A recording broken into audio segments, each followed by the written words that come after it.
The explosion of sparks from my 150-year-old generator lit up the entire barn like 4th of July fireworks.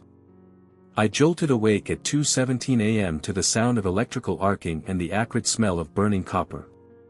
Racing down the creaky wooden stairs in my boxers and boots, I found my antique wind power generator running at full capacity. Something that only happened during the strongest storms. But tonight was dead calm. That's when I saw them, thick orange extension cords, at least 6 of them, snaking out through the barn's back door like venomous serpents. Following their trail with my flashlight, I discovered our HOA president, Rebecca Hartley, crouched beside my electrical panel with rubber gloves and wire cutters. She was splicing directly into my main power line, redirecting my ranch's electricity through those cords toward her property 3 acres away. My name is Jake Sullivan, and my family has owned the Pine Ridge Ranch for 5 generations. The crown jewel of our property is that antique wind generator built by my great-great-grandfather in 1874. It's not just a piece of equipment. It's a working piece of history that still powers our water pumps, barn lights, and the main house during outages. The thing has survived blizzards, tornadoes, and 2 world wars. But it had never faced a threat quite like Rebecca Hartley.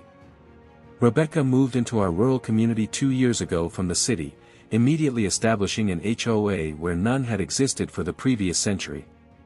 She appointed herself president and began issuing violations like confetti at a parade. My first citation came for quote-unquote excessive display of agricultural equipment, referring to the antique plow my grandfather had mounted as a memorial near our entrance gate. The second was for maintaining livestock within view of the road, which was particularly amusing since we're a working cattle ranch. Her harassment escalated quickly. She measured the height of my fence posts with a laser level, claiming they exceeded HOA standards by 3/4 of an inch.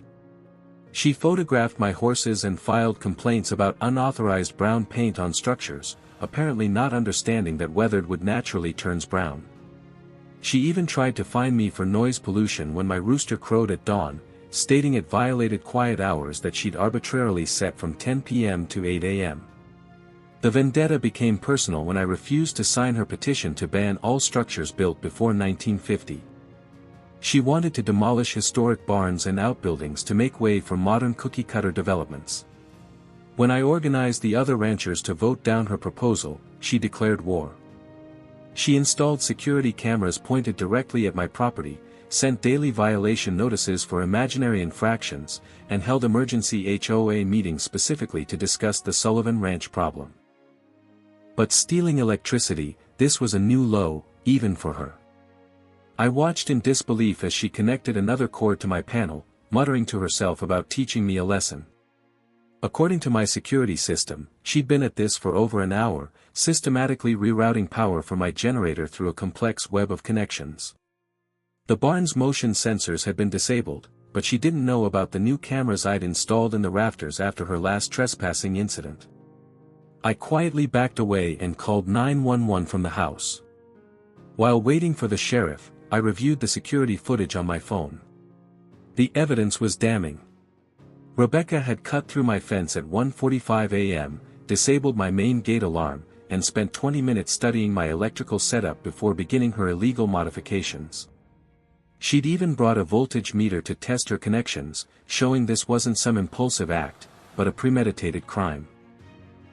The sheriff's deputies arrived within 15 minutes, lights off, as I'd requested. I met them at the road and showed them the live feed for my barn cameras. Deputy Morrison, who'd grown up on a ranch himself, shook his head in disgust. He radioed for backup and an electrical inspector, recognizing this as a serious utility theft case. Together, we approached the barn where Rebecca was still working, now attempting to conceal her splice points with electrical tape. The moment she saw the uniforms, Rebecca tried to brass it out with her usual bluster. She claimed she was conducting an authorized HOA inspection of dangerous equipment. When Deputy Morrison asked about the extension cords running from my generator, she insisted they were already there and she was documenting safety violations. Her story fell apart when the deputy pointed out the fresh copper shavings on the ground and the wire cutters still in her hand. As more units arrived, Rebecca's demeanor shifted from defiant to desperate.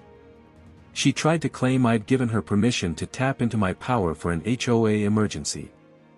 When pressed about what emergency required stealing electricity at 2 a.m., she stammered something about needing to power security lights for the community. The arriving electrical inspector took one look at her work and immediately declared it a federal violation of utility regulations, elevating this beyond simple theft. The investigation revealed the scope of Rebecca's scheme. Those extension cords led to a distribution box she'd installed behind her pool house, which then fed into her home's main panel. She'd been supplementing her electricity with my generator for at least 3 weeks, according to the wear patterns on the connections. My electrical bills had seemed normal because the wind generator operated independently of the grid, but she'd been drawing enough power to run her entire pool system and outdoor lighting. The deputies documented everything meticulously. They photographed the illegal connections, measured the cable runs, and collected the tools she'd brought for the job. The electrical inspector calculated that she'd stolen approximately $1,200 worth of electricity, pushing this into felony territory. He also noted that her amateur wiring created a serious fire hazard that could have burned down my historic barn. Rebecca's attempts to talk her way out only made things worse. She accused me of entrapping her, then claimed the generator was community property because it could be seen from the road. When Deputy Morrison informed her she was under arrest for criminal trespass, utility theft, and vandalism, she played her final card, threatening to sue everyone present for violating her rights as HOA president. The deputy calmly explained that HOA positions don't grant immunity from criminal law. The moment the handcuffs clicked around her wrists was almost surreal. This woman, who terrorized our peaceful community with her petty rules and arbitrary fines, was finally facing real consequences. She demanded to call her lawyer, insisting this was all a misunderstanding that could be resolved through HOA mediation. Deputy Morrison read her rights while his partner catalogued the evidence, including the detailed planning documents they found in her vehicle, showing she'd been monitoring my power generation for months. The arrest scene attracted attention from neighbors who'd heard the commotion. Several longtime residents arrived in their trucks, having suffered under Rebecca's HOA reign of terror. Old Tom Garrett, whose century-old oak tree she tried to have removed for dropping leaves on the road, actually applauded when they led her to the patrol car. Martha Stevens, fined $300 for having the wrong shade of white mailbox, took photos for what she called the historical record. As they loaded Rebecca into the patrol car, she was still shouting about emergency HOA meetings and hostile takeovers. The electrical inspector handed me his preliminary report, confirming that my generator system was not only legal, but a registered historical artifact that carried special protections under state law. Any tampering with it elevated the charges against Rebecca significantly. He estimated the repairs to my system would cost at least $5,000, all of which would be added to her restitution. The sheriff's department pressed multiple charges: criminal trespass in the second degree, a Class A misdemeanor carrying up to a year in jail, theft of utilities over $1,000, a Class C felony with a potential 5-year sentence, tampering with historical property, another felony due to the generator's protected status, criminal mischief for the damage to my electrical system, and reckless endangerment for creating a fire hazard in a structure containing livestock. The prosecutor later added charges for organized theft after discovering Rebecca had detailed plans to tap into 3 other ranches' power systems. Her home computer contained spreadsheets calculating how much electricity she could steal without detection and diagrams of every private power source within the HOA boundaries. She'd even researched how to disable various security systems, though she'd clearly underestimated my barn surveillance setup. At her arraignment 3 days later, Rebecca faced a judge who happened to be a 5th-generation rancher himself. He set bail at $50,000 and ordered her to have no contact with any Pine Ridge residents. The HOA board held an emergency meeting that very evening, voting unanimously to remove her as president and dissolve the organization entirely. The vote was 27-0, with Rebecca unable to attend from county lockup. The plea deal offered by the district attorney was generous considering the evidence. plead guilty to 1 count of felony theft and 1 count of criminal trespass, serve 6 months in county jail, pay full restitution, and perform 300 hours of community service. Rebecca rejected it, insisting on a jury trial where she planned to argue that HOA presidents had implied authority to inspect and modify infrastructure for community safety. The trial lasted 3 days and became something of a local spectacle. Rebecca's defense attorney tried to paint her as a civic-minded leader trying to modernize a backwards community.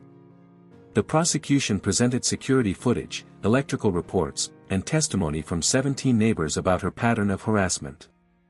When Rebecca took the stand, she doubled down on her claim that the generator was a public safety hazard she was trying to document, despite the extension cords leading directly to her property. The jury deliberated for less than 2 hours. Guilty on all counts. The judge, noting her complete lack of remorse and the premeditated nature of the crimes, sentenced Rebecca to 3 years in state prison, suspended to 18 months with good behavior. She was ordered to pay $22,000 in restitution and fines, banned from holding any HOA or community leadership position for life, and required to complete 500 hours of community service, specifically helping to restore historical ranch properties. Rebecca's face went white as the judge read the sentence. Her lawyer had assured her she'd get probation at worst. As the bailiff approached with handcuffs for the second time, she finally broke down, sobbing about how she'd only wanted to improve the neighborhood. The gallery of ranchers and longtime residents remained silent, offering no sympathy for the woman who'd made their lives miserable for 2 years. Her real estate license was subsequently revoked, and her husband filed for divorce before she'd even been transferred to the state facility.